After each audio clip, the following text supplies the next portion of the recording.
ஹெல்தியான பரோட்டா செய்யலாமா? என்னது பரோட்டாவில் ஹெல்தியான்னு தானே யோசிக்கிறீங்க? வாங்க எப்படி செய்கிறதுன்னு காட்டுறேன்.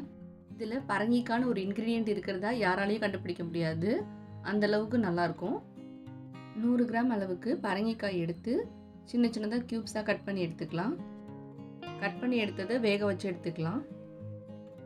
வேக வச்ச பரங்கிக்காயை ஒரு பிளேட்டில் சேர்த்து நல்லா இந்த மாதிரி மசிச்சு விட்டுக்கோங்க.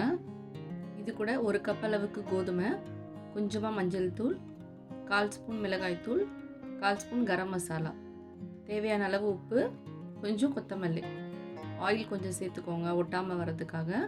தண்ணி எதுவும் இல்லாமல் இந்த மாதிரி பிசைஞ்சு எடுத்துக்கலாம். பரங்கிக்காயில் இருக்க தண்ணியே மாவு பிசைகிற அளவுக்கு போதுமானதாக இருக்கும். அதனால் தண்ணி எதுவும் தேவைப்படாது.